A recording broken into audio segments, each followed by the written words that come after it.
Bismillahirrahmanirrahim. Assalamualaikum warahmatullahi wabarakatuh. Innal hamdalillah salatan wa salaman ala Rasulillah sallallahu alaihi wasallam wa ala alihi wa ashabihi wa man tabi'ahu bi ihsanin ila yaumiddin. Summa amma ba'du.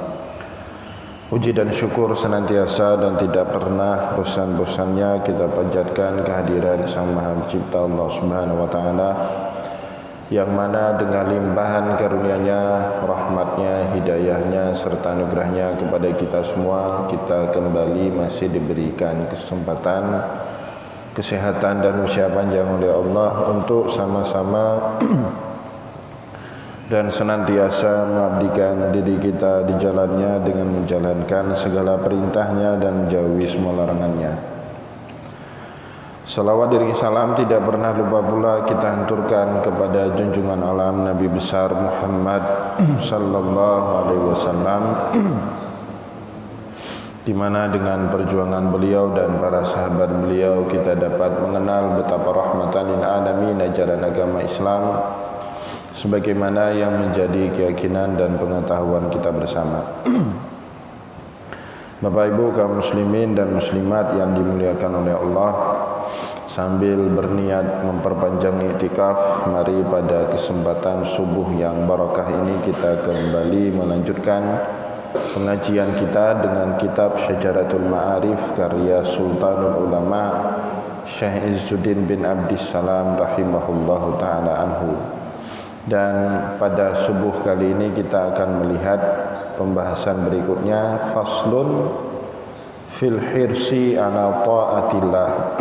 Fasal pembahasan tentang kerakusan.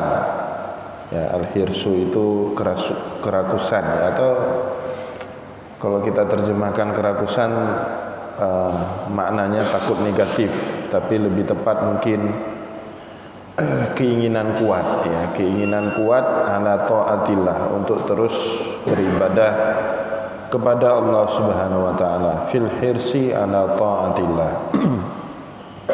Keinginan kuat apa? Bahasa Inggrisnya itu passion. Passion itu keinginan kuat yang tidak bisa ditawar-tawar sehingga mengalihkan perhatian kita selain dari apa yang kita inginkan. Itu namanya passion dalam bahasa Inggris.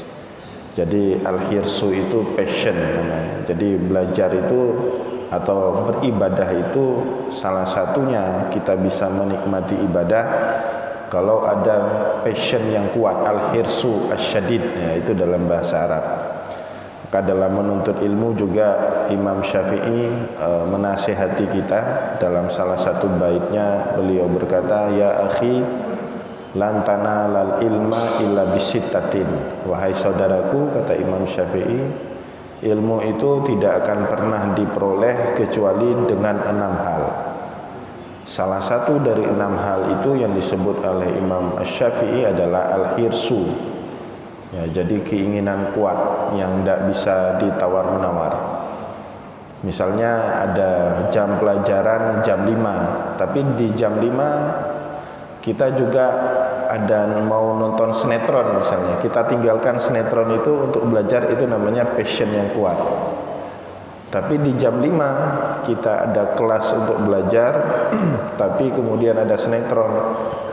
Kelas kita tinggalkan, kita nonton sinetron, berarti itu enggak ada passion yang kuat, enggak ada keinginan yang kuat. Bahasa Arabnya itu disebut dengan al-hirsu. Jadi itu syarat utama, ya, dalam belajar dan juga dalam membuat ketaatan kepada Allah. Jadi seandainya bapak-bapak yang sudah berhadir di subuh ini tidak ada keinginan kuat untuk beribadah, pasti nggak akan bangun sholat subuh itu. Kemudian tidak ada keinginan untuk belajar, pasti nggak betah duduk dalam majelis pengajian. Jadi al-hirsu itu menjadi syarat utama. Qala Allah Ta'ala, di sini dikutip firman Allah Subhanahu wa taala dalam surat At-Taubah ayat 128. Ayat itu berbunyi, laqad ja'akum rasulun min anfusikum azizun 'alaihi ma anittum harisun 'alaikum bil mu'minina raufur rahim. Ini ayat ini paling menarik sebenarnya. Ayat Al-Baqarah 128, kemudian dilanjutkan dengan surat At-Taubah ayat 128 dengan surat At-Taubah 129. Dua ayat terakhir daripada surat At-Taubah. Fa in tawallaw faqul hasbiyallahu la ilaha illa hu, ya. Laqad ja'akum rasulun min anfusikum azizun 'alaihi ma anittum harisun 'alaikum bil mu'minina raufur rahim, dan fa in tawallaw faqul hasbiyallah. Dua ayat itu paling menarik karena ketika Al-Qur'an dicatat kembali di masa Umar bin Khattab atau di masa Abu Bakar As-Siddiq atas prakarsa dari Umar bin Khattab. Jadi Umar bin Khattab mengusulkan kepada Abu Bakar As-Siddiq radhiyallahu anhu untuk menulis ulang Al-Qur'an. Ya, jadi Al-Qur'an diminta oleh Umar untuk ditulis ulang. Kenapa? Karena banyak para hufadzul Qur'an, para penghafal Al-Qur'an meninggal dunia dalam berbagai peperangan. Misalnya dalam perang Riddah melawan orang-orang yang murtad, itu banyak sekali orang-orang hafid Al-Quran yang ikut berperang meninggal dunia. Kemudian dalam perang melawan nabi-nabi palsu juga banyak sekali para hufadzul Quran meninggal dunia. Dalam berperang melawan orang-orang yang tidak mau membayar zakat juga banyak sekali para hufadzul Quran itu meninggal dunia. Maka Umar bin Khattab khawatir, jika terus berguguran orang yang hafal Al-Quran, siapa yang akan menyampaikan Al-Quran kepada generasi berikutnya? Maka semenjak itu Al-Quran ditulis secara resmi. Sebelumnya Nabi Muhammad nulis juga Al-Quran, tapi tulisannya nggak resmi. Kadang-kadang ada kertas ditulis, kemudian disimpan entah di mana. Jadi Al-Quran diajarkan di masa Nabi itu dengan lisan. Ya, kalau kita kan belajar Al-Quran, pegang Al-Quran satu-satu dengan tulisan. Bapak Ibu mau mengaji Al-Quran bukan lewat hafalan, bukan lewat lisan, bukan diperdengarkan kemudian bapak-bapak ikuti bacaan guru, bukan seperti itu. Tapi masing-masing pegang mushaf, ya, pegang Al-Quran. Nah, itu pertama sekali ditulis di masa Abu Bakar. Abu Bakar As-Siddiq dengan Umar bin Khattab, ya, dengan para pencatat wahyu seperti Zaid bin Sabit, Muawiyah bin Abi Sufyan dan seterusnya, menerapkan metodologi yang cukup ketat dalam menerima atau menolak pengakuan orang yang pernah mendengar dia dari Nabi Muhammad beberapa ayat. Jadi diterapkan metode begitu ketat supaya apa? Supaya orang jangan begitu mudah mengaku-ngaku saya pernah mendengar ayat Al-Quran seperti ini dari Nabi, sehingga masuk ayat-ayat palsu. Itu diterapkan oleh Abu Bakar dan Umar bin Khattab. Sampai suatu hari ada sahabat Nabi yang namanya Ubay bin Ka'ab. Dia mengaku pernah mendengar ayat. Jadi salah satu metode untuk menerima ayat pada saat itu, kalau kita mengaku ada mendengar ayat dari Nabi, harus bawa dua orang yang juga persis mendengar ayat itu sama bacaannya dengan apa yang kita baca. Kalau itu nggak ada, ayatnya ditolak. Tapi sampai pada akhir penulisan surat At-Taubah, tiba-tiba datang Ubay bin Ka'ab ngaku, kami atau saya dulu pernah mendengar Rasulullah SAW membacakan dua ayat terakhir. Jadi sebelumnya surat At-Taubah itu jumlah ayatnya sampai 21-27. Sampai kemudian datang Ubay bin Ka'ab membuat pengakuan, saya pernah dengar Nabi Muhammad membacakan ayat laqad ja'akum rasulun min anfusikum azizun 'alaihi ma anittum harisun 'alaikum bil mu'minina raufur rahim fa in tawallaw faqul hasbiyallahu la ilaha illahu 'alaihi tawakkaltu wa huwa rabbul arsyil 'azim. Ketika Abu Bakar, Umar dan para pencatat wahyu yang lain mendengar ayat tersebut, meskipun tidak ada dua orang saksi yang lain, jadi satu-satu orang yang dengar ayat itu cuma Ubay bin Ka'ab. Langsung ayat itu diterima oleh Abu Bakar, oleh Umar, dan para pencatat wahyu yang lain. Kenapa? Jawab Abu Bakar, hakadza Rasulullah sallallahu alaihi wasallam. Begitulah diri Nabi. Jadi kalau mau persis tahu bagaimana hubungan Nabi dengan kita, ayat inilah cukup ya. Dua ayat ini cukup melukiskan hubungan Nabi, dan ini sama sekali enggak bohong katanya. Begitulah Nabi Muhammad. Apa maknanya? Laqad ja'akum, telah datang, sungguh telah datang kata Allah. Itu laqad itu apa namanya dalam bahasa Arab, kalimat taukid, kalimat penekanan. Lam penekanan dan qad penekanan. Jadi dua kali penekanan di situ. Artinya benar-benar sungguh-sungguh telah datang kepada kalian rasulun min anfusikum, seorang rasul dari jenis kalian sendiri, maksudnya dari umat manusia, bukan dari bangsa jin, bukan dari hewan. Azizun alaihi ma anittum, berat terasa olehnya penderitaan yang kamu alami. Jadi kan kalau pemimpin kita sekarang, masyarakatnya nggak apa-apa menderita, yang penting jangan elitnya, kan gitu. Jadi kalau kita sekarang nggak apa-apa, masyarakat terus menderita, elit terus ribut, ya merebut kekayaan, merebut partai politik, kan gitu. Rakyat terus lapar, itu nggak apa-apa. Kalau Nabi Muhammad tidak seperti itu orangnya. Disebut dalam surat At-Taubah, azizun alaihi ma'anitum. Apa yang kita alami ditanggung, terasa oleh Nabi, berat apa yang kita alami itu. Nah, jadi Nabi Muhammad itu, kita sakit, beliau juga sakit itu. Umatnya sengsara, Nabi Muhammad juga lebih sengsara. Maka kan saya sering mengatakan, di dalam ilmu tasawuf disebut, biasanya orang itu di akhir hayatnya akan mengingat apa yang paling menyita perhatian dia selama dalam kehidupan dunia. Jadi kalau bapak-bapak ini yang menyita perhatian kita di dunia adalah keluarga, maka ketika kita meninggal dunia itu kita akan cari keluarga kita itu. Seperti yang dilakukan oleh Nabiullah Yakub alaihissalam. Ketika mau meninggal dunia, dia panggil anak-anaknya itu. Am kuntum syuhada idh hadara Yaqubal maut. Apakah kalian tidak mempelajari ketika Nabi Yakub datang ajal atau kematiannya? Idh qala li banihi ma ta'buduna min ba'di. Dia bertanya satu persatu kepada anaknya itu, ma ta'buduna min ba'di, apa yang akan kalian sembah setelah saya meninggal nanti? Ya, mereka menjawab semua, qalu na'budu ilahaka wa ilaha abaika, dan seterusnya.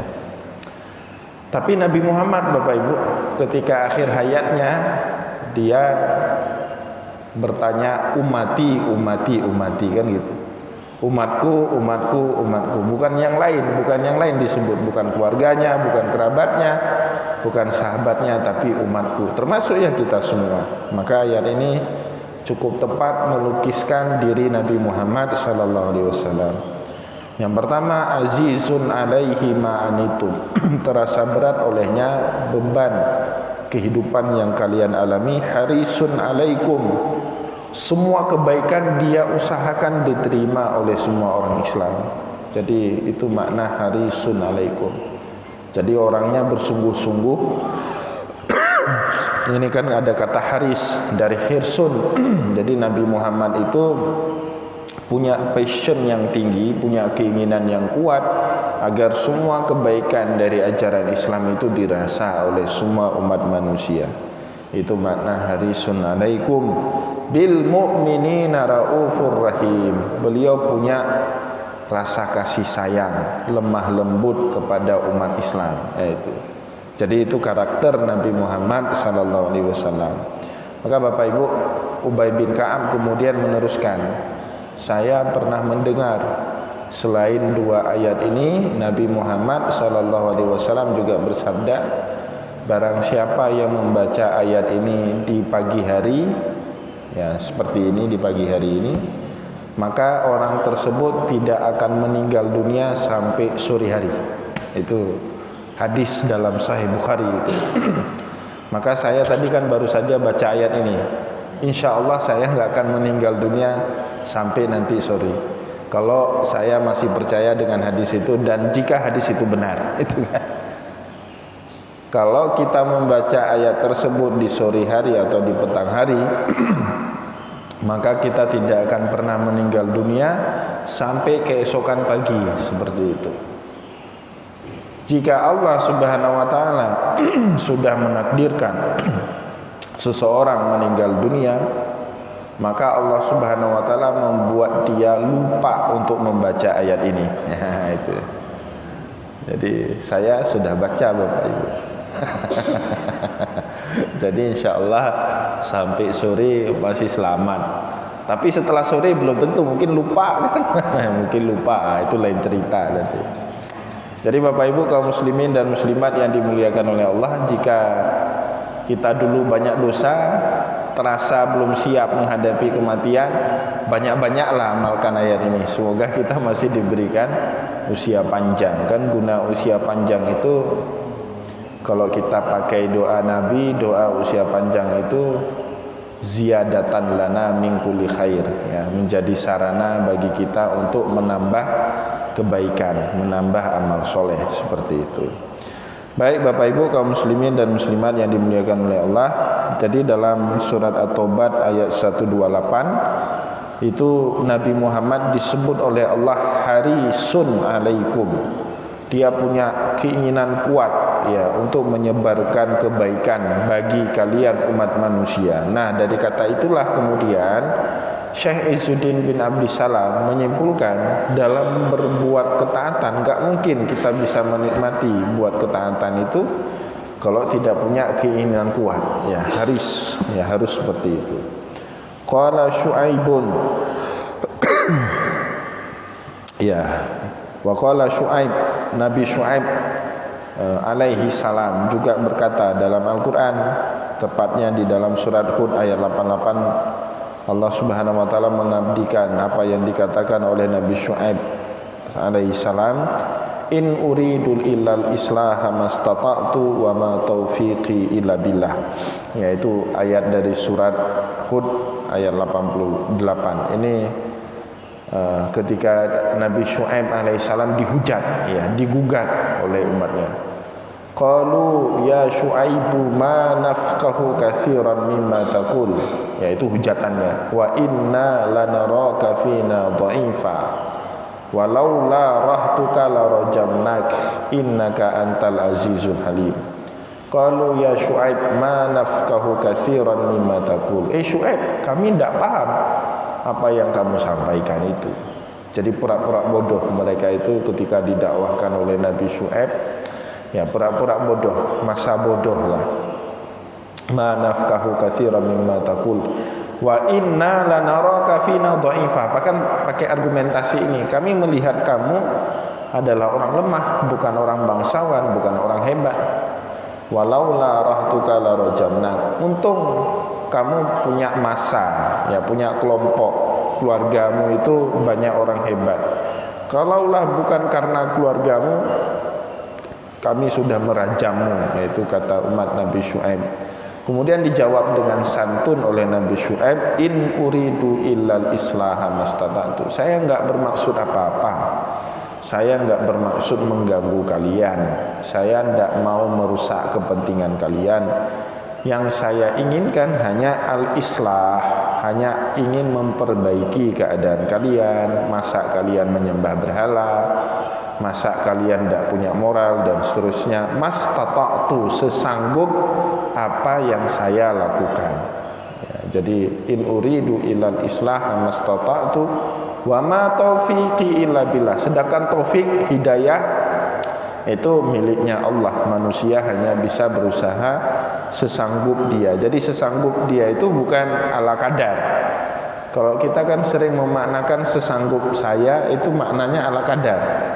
Bukan seperti itu cara memahami kata istita'ah atau sesanggup kita, tapi berusaha maksimal sampai kita berada di titik akhir daripada usaha kita, itu namanya istita'ah. Jadi misalnya dalam melaksanakan ibadah haji itu salah satu syarat wajib haji itu namanya istita'ah. Walillahi ala nasi hijjul baiti man istata'a ilaihi sabila. Itu firman Allah dalam Al-Quran. Dan Allah telah mewajibkan kepada manusia untuk menunaikan ibadah haji dengan satu syarat, man istata'a ilaihi sabila. Bagaimana cara memahami man istata'a ilaihi sabila? Apakah Bapak Ibu ini kerja ala kadar, kemudian borosnya lebih banyak dibandingkan menabungnya? Itu bukan istita'ah namanya. Tapi bagaimana juga istita'ah?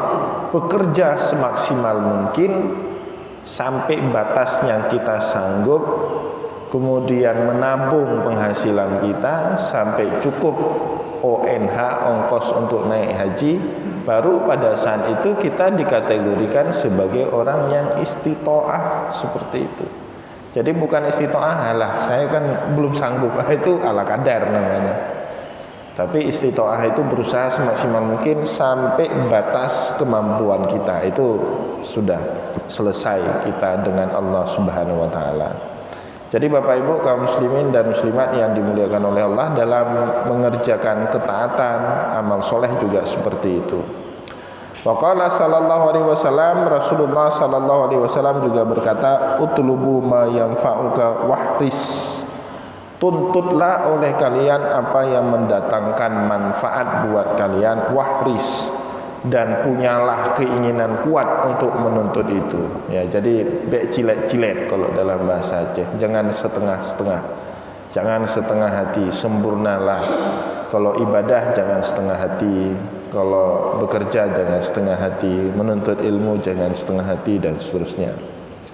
Al-hirsu, ya kata Syekh Izzuddin bin Abi Salam, yushrafu bisyarfil mahrusi alaihi. Jadi yang namanya al-hirsu, keinginan yang kuat, dia itu mulia semulia objek yang kita inginkan. Jadi kalau kita punya keinginan kuat tapi objeknya itu yang enggak baik, ya keinginan kuat kita juga enggak baik. Kita punya keinginan kuat untuk ngerampok orang lain, itu kan objeknya enggak baik. Maka apa yang menjadi keinginan kuat kita itu ya juga enggak baik, enggak mulia. Tapi kalau kita punya keinginan kuat, belum naik haji, pingin naik haji, maka objek yang kita inginkan itu baik. Jadi al-hirsu kaedahnya yushrafu bisyarfil mahrusi alaihi, tergantung objeknya sekarang. Ada orang berkeinginan kuat tapi dalam hal-hal yang enggak baik, objeknya yang enggak baik. Ingin menzalimi orang lain, berkuasa untuk apa? Untuk menzalimi orang lain. Berarti objek dari keinginan kuat dia tidak baik. Berkuasa untuk apa? Untuk merubah keadaan. Berarti objek apa yang dia inginkan itu adalah baik. Jadi tergantung sekali dengan maksud dan tujuan yang menjadi objek daripada keinginan kuat kita itu. Wa maratibuhu fi syarfi mabdiyatun ala maratibihi. Begitu juga kemuliaan dari objek yang kita inginkan itu bertingkat-tingkat. Ada martabatnya, ada tingkatannya. Ya, di sini disebutkan mabniyatun ala maratibihi, sesuai dengan tingkatan kemuliaan objek yang kita inginkan. Kita ingin berbakti kepada orang tua, baik. Tentu jauh lebih baik kita berbakti kepada orang tua dibandingkan hanya sekedar memuliakan seorang tamu. Memuliakan seorang tamu, baik. Kita punya keinginan kuat supaya tamu yang datang ke rumah kita tidak pernah dibuat kecewa. Tamu yang datang ke rumah kita itu menganggap dirinya berada di dalam rumah dia sendiri. Kita punya keinginan untuk itu. Tapi berbakti kepada orang tua jauh lebih baik dibandingkan perbuatan kita memuliakan tamu. Nah, itu yang dimaksud dengan al-hirsu wa maratibuhu fi syarfi mabniyatun ala maratibihi. Jadi kemuliaan objek yang kita inginkan itu juga bertingkat-tingkat, sangat tergantung dengan objeknya. Fal hirsu alal ma'rifati wal iman afdalun min kulli hirsin. Jadi kemudian keinginan kuat kita ya alal ma'rifah untuk ini ma'rifah. Ini pembahasan yang kemarin kita omongkan di kedai kopi ini sampai jam 9, hampir jam 9. Ini ma'rifah dengan Haji Sofyan, kami ngomong tentang ma'rifah kemarin. Jadi ma'rifah itu suatu pemahaman yang komprehensif lah, itu disebut dengan ma'rifah. Jadi orang yang sudah sampai ke tingkat ma'rifah, dia tidak mudah menyalahkan orang lain. Kenapa? Karena sebenarnya kita menyalahkan orang lain itu sebab utamanya nggak tahu, Pak. Sebab utamanya nggak tahu. Jadi saya kasih contoh kemarin, misalnya saya dulu punya mahasiswa. Mahasiswa saya itu orang Takengon, dia alumni pesantren. Anak ini punya keinginan kuat untuk belajar, tapi keinginan kuat dia itu tidak didukung oleh nasib dia. Anak yatim piatu selama ini ditanggung oleh pamannya, hidupnya itu ditanggung sama pamannya. Tapi karena keinginan kuat dia, tetap dia pergi ke Banda Aceh untuk kuliah. Kuliahlah dia, dan dia menghidupkan dirinya sendiri karena pamannya nggak sanggup untuk menanggung biaya kuliah dia. Jadi menghidupkan diri sendiri sambil kerja di bengkel, kadang-kadang kerja bangunan, macam-macam dia lakukan itu. Nah, kerja keras dia itu sehingga terkadang membuat dia hampir selalu datang telat kuliah. Saya sebagai seorang dosen merasa tersinggung. Ini anak kita sudah 30 menit, sudah 1 jam mulai kok datangnya telat. Sehingga saya di situ marah. Kamu kurang ajar, kamu bukan mahasiswa yang baik. Marah di situ. Dan anak ini anaknya baik. Diam aja, nggak ngomong-ngomong. Sampai suatu hari kesabaran saya hilang. Saya panggil dia ke ruang saya, ngomong 4 mata, kamu kenapa datang kok selalu telat? Apa nggak serius ikut kuliah? Nah, di situ baru dia ngomong, bukan nggak serius, Pak. Mungkin saya orang yang paling serius di antara teman-teman yang lain, kata dia. Cuman gara-gara keadaan, saya nggak punya orang tua, nggak punya ibu, nggak punya bapak. Ya, paman saya juga tidak sanggup menanggung beban kuliah saya di Banda Aceh. Saya harus menghidupi diri saya sendiri. Ya, kadang-kadang saya tinggal di bedeng. Tahu Pak, bedeng? Tukang itu kan kalau mau buat rumah buat bedeng dulu. Dia tidak punya duit untuk kos. Ya, kadang-kadang tinggal di situ saya, Pak. Kadang-kadang rumahnya udah selesai, ya tinggal dalam satu kamar itu, kata dia. Jadi saya nukang, saya kerja bengkel dan seterusnya. Akhirnya saya sendirinya merasa menyesal pernah marah sama anak seperti itu. Itu tandanya apa? Saya belum makrifah di situ. Dalam kasus yang saya ceritakan di situ, saya belum makrifah. Jadi kalau ada orang makrifah, dia sudah mengetahui terlebih dahulu. Ini kenapa anak telat? Dia sudah tahu. Dari mana dia tahu? Nah, itu ilmu makrifah itu datangnya dari Allah Subhanahu wa taala. Jadi pengetahuan yang komprehensif terhadap apa yang terjadi di sekitar kita, itu namanya ma'rifah. Nah, ma'rifah itu Bapak Ibu sangat tergantung kedekatan kita dengan Allah Subhanahu wa taala. Sangat tergantung dengan itu. Jadi dalam kitab Ihya Ulumuddin Al-Ghazali mirip-mirip dengan yang disebut dengan Syekh Izzuddin bin Abdissalam. Kalau Syekh Izzuddin bin Abdissalam menyebutnya al-hirsu alal ma'rifati wal iman. Ya, keinginan kuat untuk bermakrifah, ya, dan punya iman yang kuat, itu dipakai kata al-hirsu. Tapi kalau dalam kitab Ihya Ulumuddin dipakai 2 istilah. Yang pertama mujahadah, kesungguhan, sama juga. Ya, kesungguhan itu mujahadah. Mujahadah itu kesungguhan spiritual.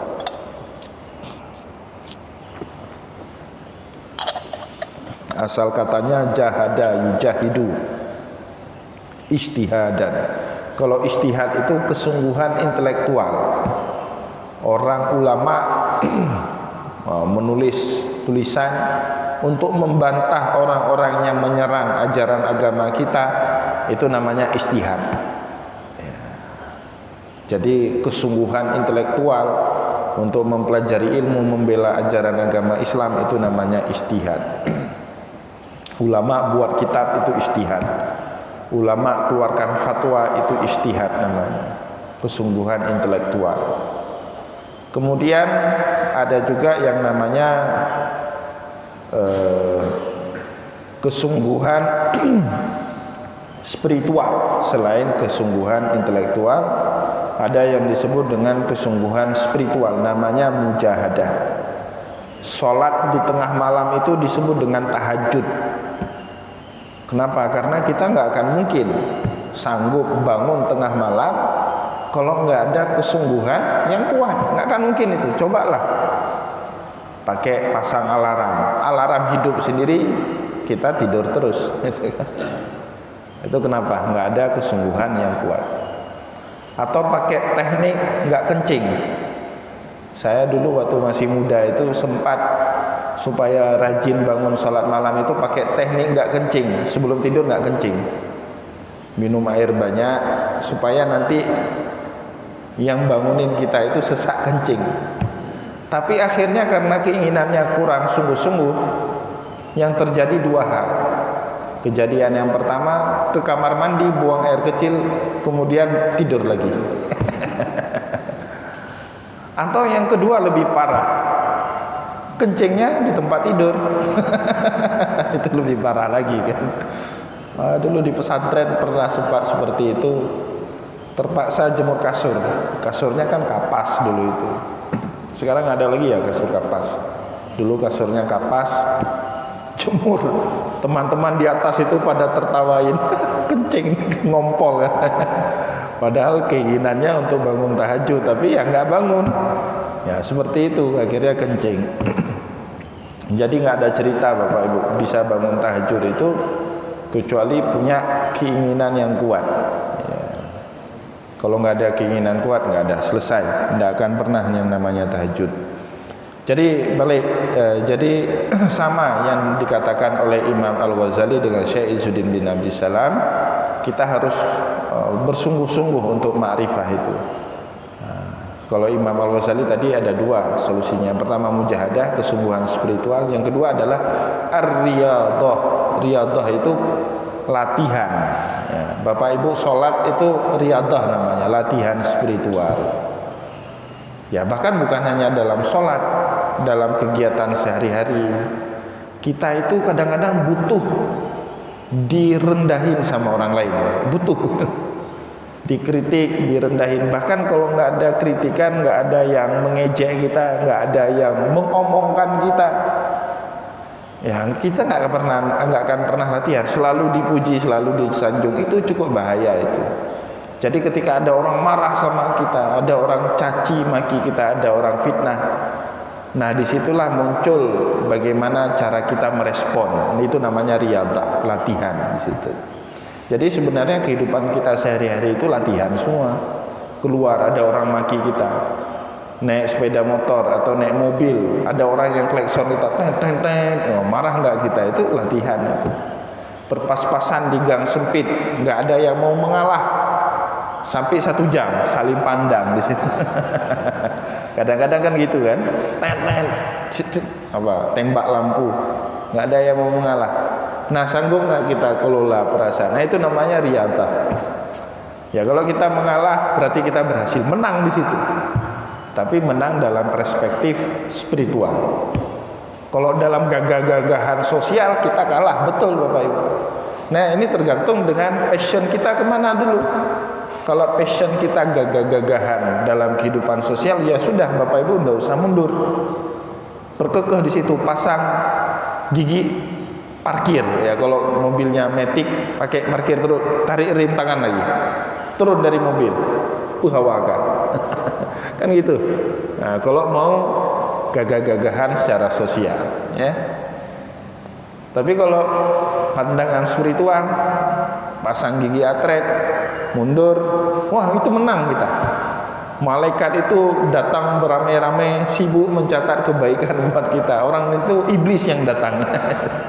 Jadi kemenangan itu bukan hanya dalam segi sosial, gagah-gagahan, bukan itu, tapi juga spiritual juga sama seperti itu. Jadi pandangan kita orang beriman bukan hanya itu, bukan hanya sosial itu, tapi ada yang lain yang kita harapkan. Maka dalam Al-Quran itu disebutkan inta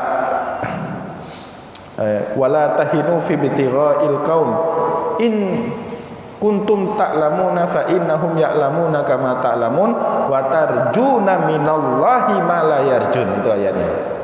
Kata Allah dalam ayat itu, fala tahinu fi ibtigha'il qaum. Janganlah kamu merasa lemah, merasa lelah fi ibtigha'il qaum, dalam berbuat baik kepada satu kaum. Ya, in kuntum ta'lamuna fa innahum ya'lamuna kama ta'lamun. Kalau kamu merasa lelah, sakit, ya mereka juga sama merasakan juga hal yang sama dengan apa yang kamu rasakan. Tapi ada satu kelebihan yang kamu miliki, kata Allah, wa tarjuna minallahi ma la yarjun. Kamu selalu berharap kepada Allah dan mereka tidak pernah mikir itu. Jadi kan mereka tidak pernah, orang yang gagah-gagahan itu nggak ada pikirannya mengharapkan ridho Allah, itu tidak ada. Sehingga dia memikirkan gagah-gagahan ini satu-satunya prestisius yang dia miliki. Ya, satu-satunya prestasi yang harus dia perjuangkan itu gagah dalam kehidupan sosial. Kalau kita terasa nggak gagah, tapi ada yang kita harapkan yang lain, biarin kita gagah di hadapan Allah, kan gitu. Nah itu dia Bapak Ibu. Jadi fal hirsu alal ma'rifah itu penting. Kita punya keinginan kuat untuk punya ma'rifah, ya, pengetahuan yang komprehensif terhadap semua yang ada di alam semesta, itu penting sekali. Wal iman, dan juga iman kita kepada Allah afdalun tentu lebih baik min kulli hirsin, dari semua objek-objek yang lain, ya, itu lebih baik. Kita ingin apa misalnya, ingin jadi orang hebat, ingin menjadi orang gagah, itu kalah baik dibandingkan ma'rifatullah dan iman itu. Li'annahu wasilatun ila afdalil a'mal wa asyrafiha. Karena ma'rifatullah itu menjadi wasilah, sarana ila afdalil a'mal, untuk membuat amal kita itu menjadi sempurna. Seperti tadi misalnya, saya kasih contoh tadi, saya dosen. Mungkin saya mengajar 30 orang mahasiswa, 20 orang mahasiswa respect sama saya karena saya bisa menjelaskan, penjelasan saya mudah diterima, kemudian saya berbaik sangka atau berbaik hati kepada 29 orang mahasiswa saya.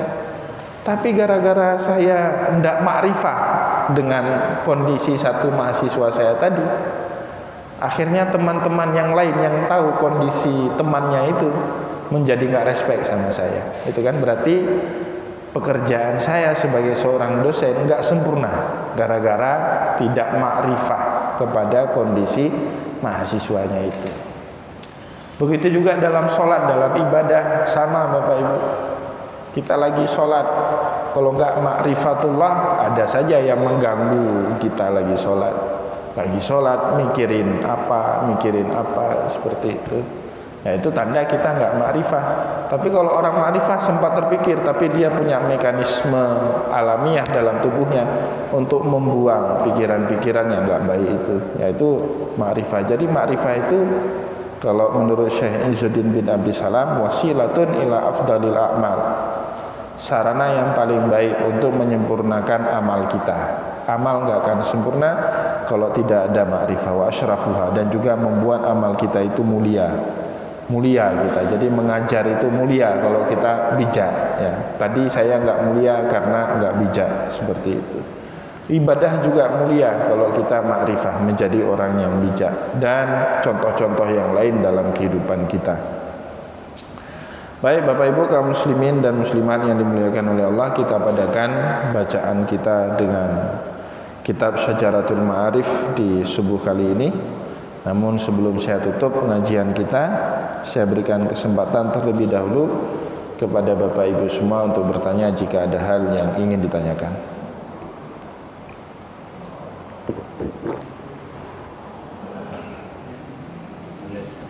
Silakan. Waalaikumsalam.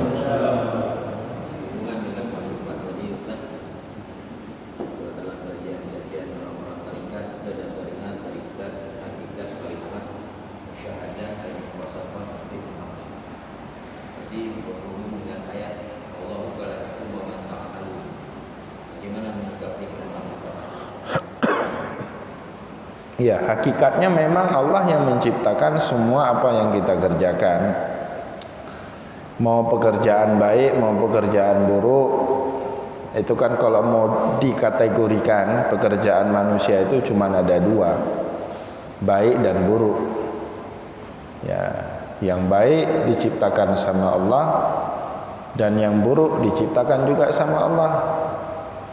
Misalnya yang baik, Bapak Ibu subuh ini sholat berjamaah, itu hakikatnya pekerjaan itu diciptakan oleh Allah. Gerak Bapak Ibu dari rumah menuju masjid, kemudian kita takbiratul ihram, itu semua gerakan diciptakan oleh Allah Subhanahu wa taala.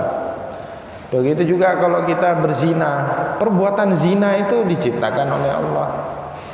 Ya, mencuri itu diciptakan oleh Allah. Nempeleng orang lain, ya, itu diciptakan juga sama Allah. Itu hakikatnya. Tapi kalau sudah diturunkan kepada syariat, kemudian Allah Subhanahu wa taala memberikan hak merdeka bagi manusia untuk memilih semua perbuatan itu.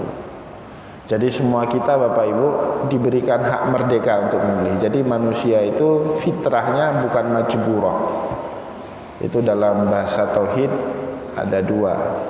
Ada fitrah majburah, ada fitrah ghairu majburatin atau fitrah ikhtiyari disebut. Fitrah majburah apa?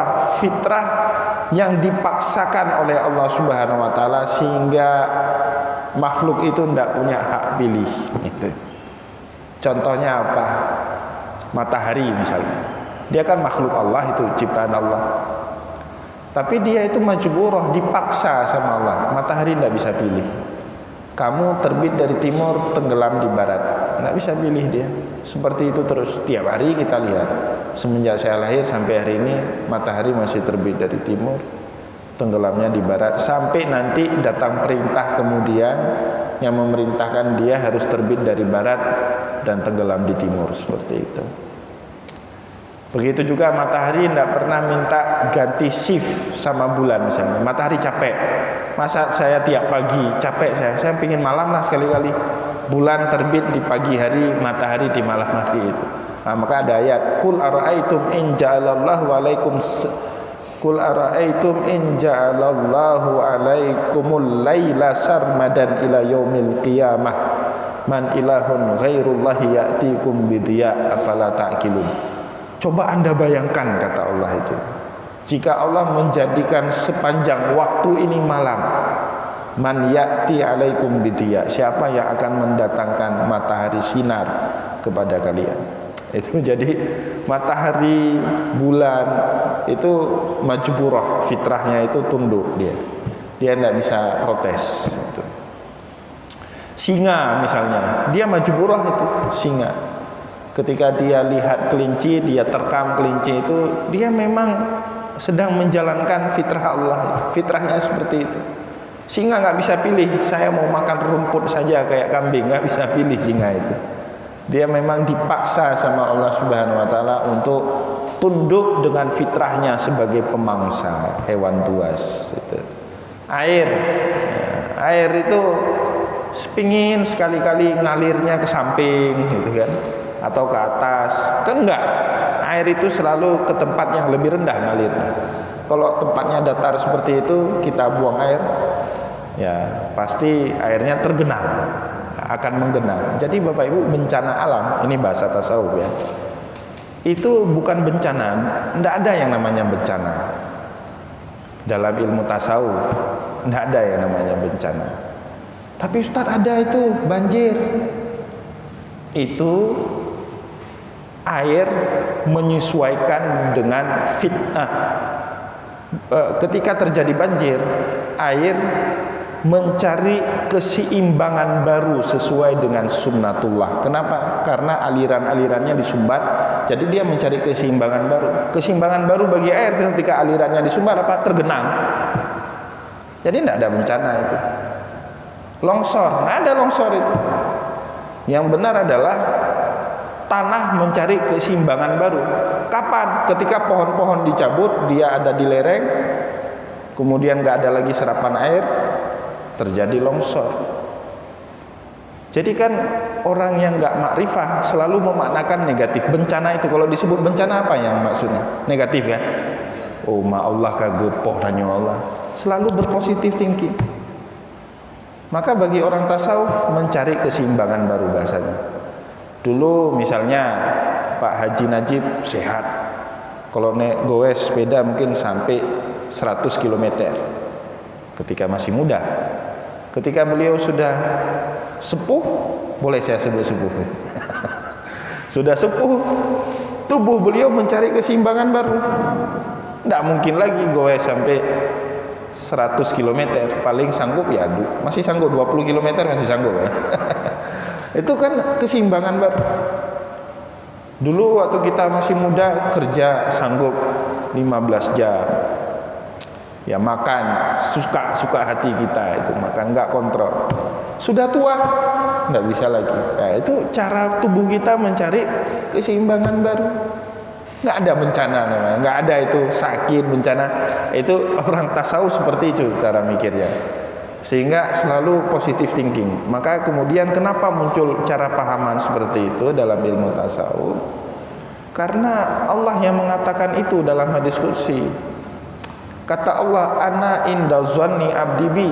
Saya itu sangat tergantung dengan dugaan seorang hamba kepadaku.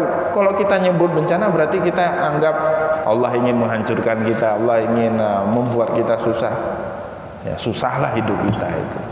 Tapi kalau selalu kita memahaminya dengan positif, maka positiflah dia. Nah itu Bapak Ibu. Jadi satu-satunya makhluk yang bahkan bukan satu ya, dua lah, jin dengan manusia itu disebut dengan mukallaf. Malaikat pun itu majburah. Malaikat fitrahnya itu majburah. Kenapa? Malaikat itu kan disebut oleh Allah dalam Al-Quran, la ya'sunallaha ma amarahum wa yaf'aluna ma yu'marun. Dia cuma kerjakan apa yang diperintah dan dia tidak akan mendurhakai Allah. Jadi dia dipaksa sama Allah. Nah, kan bahasa tasawufnya itu robot Allah lah itu. Dia nggak bisa memilih malaikat itu. Tapi manusia Bapak Ibu, jin manusia bisa. Tadi Allah sudah menciptakan perbuatan baik, perbuatan buruk. Tadi sebelum sholat subuh Bapak Ibu bisa milih pergi ke masjid sholat subuh berjamaah atau malingin rumah orang. Nah, itu bisa kita pilih. Karena perbuatan maling itu ciptaan Allah juga. Sedangkan kita sholat subuh juga ciptaan Allah. Semuanya apa? Linabluwakum ayyukum ahsanu amala. Kenapa diciptakan baik dan buruk? Supaya ada ujian dalam hidup ini. Yang mana yang paling baik amal solehnya yang kalian lakukan. Kira-kira gini Bapak Ibu, kalau nggak ada perbuatan jahat, relevan nggak kita sebut baik? Atau lebih mudahnya gini, kalau nggak ada warna hitam, kira-kira ada nggak warna putih? Ada. Kalau semua orang di Banda Aceh ini kaya, kira-kira ada nggak orang miskin? Tidak ada. Pembanding orang kaya adalah miskin. Pembanding hitam adalah putih. Kalau semua tinggi kita ini, semua orang Banda Aceh tingginya 170 cm. Kira-kira ada nggak kosakata kita pendek? Nggak ada. Nggak ada pendek itu. Tapi Allah menciptakan keseimbangan itu. Ada yang panjang, ada yang pendek. Maka kita sebut, kamu cebol. Nah, itu kan. Kamu kok tinggi, jangkung. Nah, kan ada itu sebagai pembanding. Maka kita menjadi orang baik ini Bapak Ibu sebenarnya karena ada orang jahat. Keseimbangan itu. Maka kemudian orang tasawuf tidak pernah berburuk sangka bahkan kepada orang jahat sekalipun. Itu. Karena tanpa dia kita nggak akan jadi orang baik. Itu cara memahami hakikatnya. Nah nanti bapak-bapak ini akan paham kenapa Nabi Muhammad sama pemabuk minum khamar itu di samping Nabi. Beneran dalam hadis Muslim. Coba lihat nanti. Sahih hadisnya. Jadi disebut dalam hadis itu kana ala adi Karena rajulan ala ahdin Nabi sallallahu alaihi wasallam. Dulu di masa Nabi hidup ada seorang laki-laki wa kana ismuhu Abdullah, namanya Abdullah. Wa yulaqibuhu khimaran. Orang-orang melakopkan dia atau menggelari dia sebagai keledai. Wa kana yudhikun nabi, orang ini senang sekali mencandai Nabi. Kalau bahasa sekarang mungkin memperang Nabi itu. Jadi pernah diceritakan itu dia ngundang Nabi makan ke satu rumah makan. Ya Nabi datang, diajaknya. Nabi kan kalau pergi tidak pernah sendiri, ngajak rame-rame, ngajak sahabat yang lain ikut makan. Ya karena diundang, Nabi nggak bawa apa-apa, nggak bawa duit, nggak bawa dirham, dinar. Sampai di situ makan sepuasnya. Abdullah ini, si keledai ini nanya orang sahabat Nabi yang lain, sebut dia keledai karena jahat orangnya. Ini setelah makan dia nanya sama Nabi, ya Rasul, jika ada seorang pemimpin dengan rakyatnya kemudian makan bersama, siapa yang paling berhak membayar atau mentraktir, pemimpinnya atau rakyatnya? Ya Nabi jawab, ya pemimpin lah, masa rakyat yang bayar? Ya, saya kan rakyat, engkau kan pemimpin kami. Dia yang undang, dia minta Nabi Muhammad SAW traktir. Nah, ini orang memang usil betul ini. Bukan hanya itu Bapak Ibu, wa kana yashrabul khamri bijiwari Nabi. Ini orang bahkan minum khamar di samping Nabi. Wa kana Rasulullah yujalliduhu arba'ina marrat fil khamri. Nabi pernah mencambuk dia, menghukum dia 40 kali. Pernah. Tapi dia ini orang kalau minum khamar itu enaknya di dekat Nabi. Coba bayangkan. Nah, itu dulu Bapak Ibu ada. Karena Nabi memahami konsep ini sebenarnya. Kenapa Nabi dekat dengan bajingan-bajingan seperti ini? Nabi memahami konsep ini. Sampai para sahabat gerah melihat keadaan ini. Allahumma la'inhum, melaknat dia. Ya Allah, laknat orang ini, si keledai ini dilaknat. Dilarang sama Nabi. La tal'anuhu fa innahu yuhibbullah wa rasuluh. Jangan kamu laknat dia karena dia mencintai Allah dan Rasulnya. Nah, jadi maka nanti kalau dengan mahabbah, ulama memperdebatkan, ulama tasawuf, apakah supaya kita dicintai Allah itu syaratnya enggak berdosa atau harus terbebas dari dosa? Apakah itu syarat mahabbah? Ternyata enggak. Maka disebut adzambu laisa bisyartil mahabbah. Dosa itu bukan syarat seseorang dicintai sama Allah, bukan sama sekali. Buktinya apa? Sahabat ini dicintai sama Allah meskipun ada maksiatnya. Nabi Musa, kalau kita mau bongkar Al-Qur'an, Nabi Musa itu pembunuh itu. Betul kan? Pernah bunuh orang dia itu. Sebelum dia jadi nabi pernah bunuh orang. Tapi apa yang kemudian? Dia diangkat oleh Allah Subhanahu wa taala jadi nabi. Kita juga pernah mendengar misalnya seorang pelacur menjadi orang yang paling dicintai sama Allah gara-gara dia memberi minum seekor anjing. Jadi dosa itu bukan syarat mahabbah. Ini tujuannya apa Bapak Ibu? Bukan tujuannya menyepelekan syariat, bukan itu tujuan saya ngomong itu. Tujuannya supaya kita tidak pernah putus asa dengan rahmat Allah.